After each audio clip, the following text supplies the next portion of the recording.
Good morning. Thank y'all for coming. We had an interesting afternoon yesterday. We had a gentleman from the county who had come into the office around 1 p.m. yesterday afternoon and told us about potential human remains that he thought he had found on a location off of Sanford Road at the Little Lucci Creek there.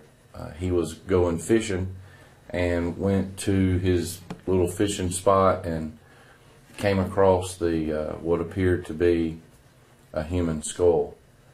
At that time, the sheriff's office followed him back out there. We secured the scene, determined that we do believe it is a human skull at this time, and we secured that scene last night and started the search of the area at daylight this morning.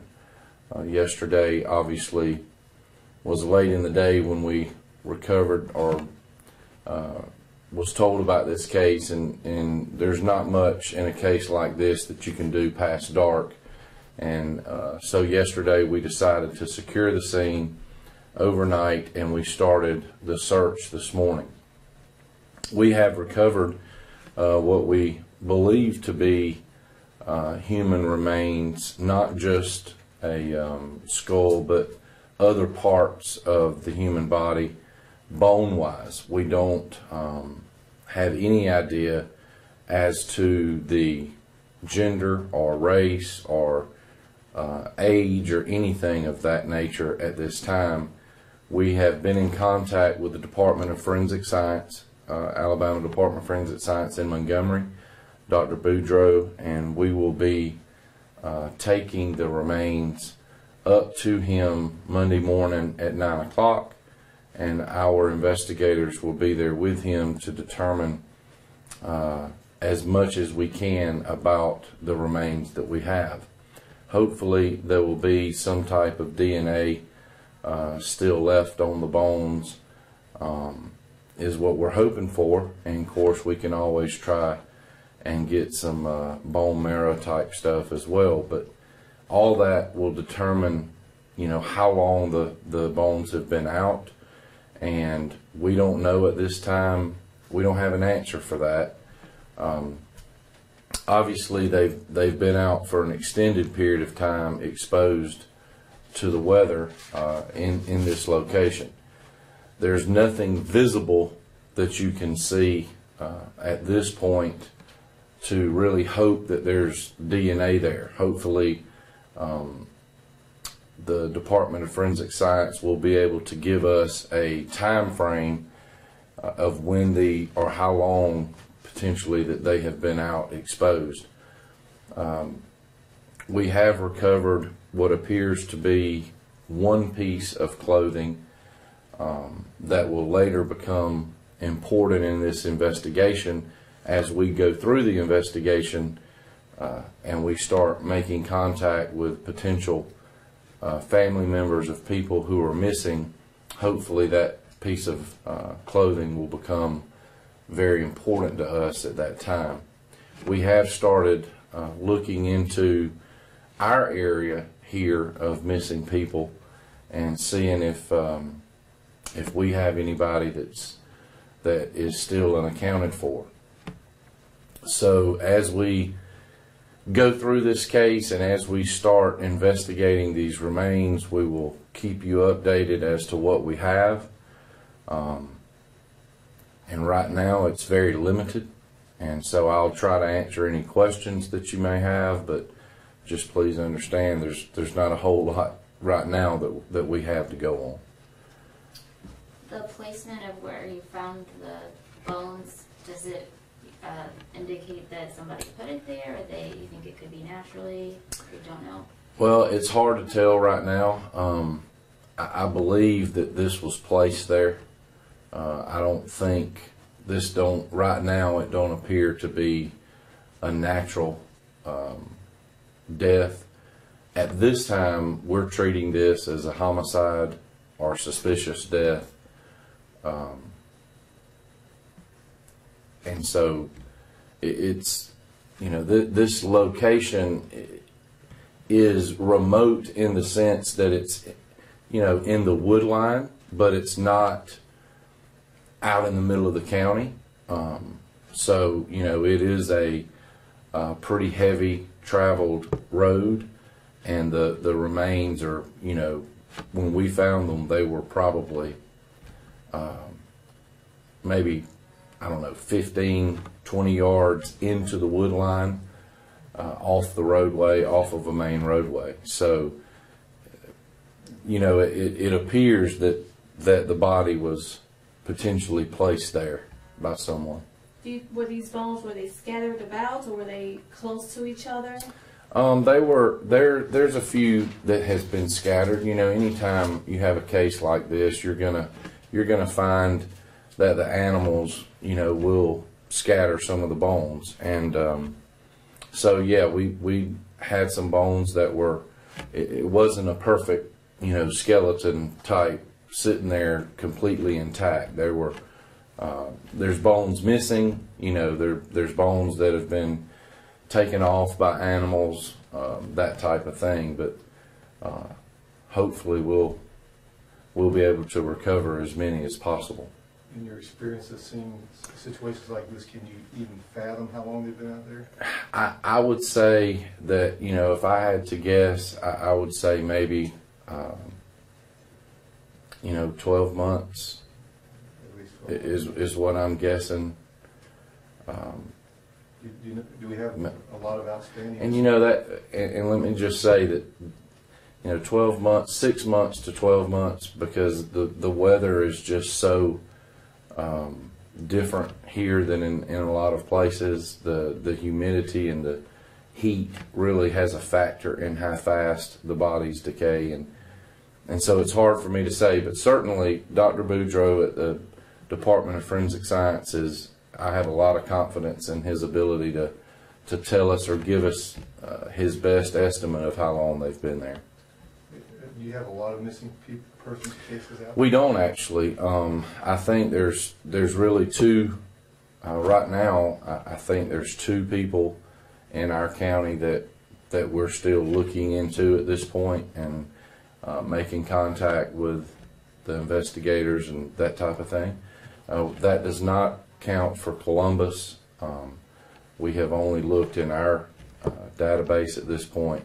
We will certainly be getting in touch with every agency around here, to include Lee County and Columbus, Harris County, all the agencies around. When we actually can potentially put a gender or a race to something, we will certainly send that out over our computer, and see if any agency in the country is missing someone, if we can ever determine what that would be from our remains. So you can't tell if it's a male or a female at all? No, sir. Right now we have no idea whether it's male, female, it's age, race. No, sir. We have no idea. And the gentleman who found the bones, is this a common spot for him to come and go? It is. He says that that he has, fished that spot lots of times. The way he gets to the spot on the creek bank varies. He sometimes walks a route, but yesterday when he was walking to his little fishing spot, he noticed the remains, or part of them. As far as the search, what exactly are you all searching for today? Well, we're still trying to, which we've been out there since daylight. So we got started at about 6:30, 7 o'clock this morning, and we've been trying to recover as many of the bones as possible, looking for any other type of evidence that may be there as well. As far as clothing goes, or anything, anything that animals could have taken off and, left in an immediate area right there, or any of that would be beneficial to us. So it's a little bit tedious. You have to really search and sift and go through that whole process of sifting dirt, making sure you're not missing potential jewelry that they were wearing, or necklaces that they were wearing, or earrings that may have fallen into the ground over time. We've been doing all of that and making sure that we're doing the best we can to recover whatever evidence is there around the body, and then, also the perimeter outside of where that immediate body was found. So you're using metal detectors and stuff like that? We're using metal detectors, sand sifters with different levels of screen size. We're putting all the dirt and everything around through a sifter so that it goes through a different size screen each time. And so, yeah, we're doing all of that and have been all morning. This is a tedious type of work at this point, and hopefully when we finish the stage of recovering what we can there, we will start trying to identify and trying to nail down the specifics of what type of remains we have, and hopefully, we'll know more about that Monday as we meet with DFS. So they may be able to give you a sense of. I hope that DFS, can look at the bones, whether it's a femur bone or the skull itself. I've seen Dr. Boudreau and them be able to determine at least a gender by some type of the bones. So hopefully, Monday after 9 o'clock, sometime early around lunchtime, we will be able to have at least a potential gender of the remains. How many folks you get out there searching? Our whole investigative unit is there. Probably 7 or 8 guys is on the scene right now. Okay. 7 or 8 investigators. That's a fishing spot just beyond this gentleman and lots of folks coming here? Yeah, I don't think that I don't think it's not like a Lake Eufaula type fishing spot or anything. It's just a creek that has a bridge, and people walk down under the bridge area type and fish there in the creek when it's high. The water level fluctuates a lot in that creek, and so right now it's obviously pretty high with all the rain we've had. It does get down to 2, 3, 4 feet. So obviously you're not letting anybody go in that area wrong. That's right. The area's been roped off since we got there yesterday about 1:30. We kept deputies on the scene with it all night, kept it secured, and then the investigators showed back up this morning at daylight. This type of scene, there's just no way to do anything at night with this. There's not enough lighting that throws shadows and everything else when you use artificial lighting. There's just no way to really search a wooded area thoroughly the way you need to in a case like this after dark, or even when it starts getting dusk. If you have the ability to hold that scene, secure it, and come back after daylight, that's the optimal way to search that. Are there homes around nearby? There are some homes within a quarter mile of the location, but there's not any homes within several hundred yards of the location. And how far out is it from Sanford Road, from maybe the 4-lane? If you go out Sanford Road, Freeman Road, I guess, would be the closest. If you go out away from town from Freeman Road, it's probably a mile, half a mile out Sanford Road past Freeman's the first bridge that you come to there. So is it outside the Phoenix City limits or inside? No, it's outside. The Yeah. piece of clothing you guys found, does that give any indication as to what it was? No, because the clothing at this point is completely covered with dirt and grass and everything that's grown up around it. And so we haven't fully looked at what that piece of clothing is. I couldn't even tell you if it's a t-shirt. I just know it's a piece of clothing. When we get to DFS some Monday morning, we will completely, stretch it out, look at it, photograph it, examine it. But we don't want to do that because of what potentially may be under it. We just scoop the whole thing onto a bag until we get to DFS. And once we get there, we will thoroughly examine the piece of clothing, determine what type of clothing it is, and then hopefully that'll give us some idea too. But right now we don't have any idea. I won't let them uncover that till we get to up there with Dr. Boudreaux and the lab. Can you expect to wrap up the search today? Is that right? Oh yes, sir. I think we'll be through with that area today. I think we'll be through with it this afternoon. So. I know you said it was outside Phoenix city limits. Is that considered the county, or is it like sealed? No, it's Phoenix City, but it's outside their jurisdiction. It's in Russell County. Yeah. Portion of that. It was it tall grass or short grass?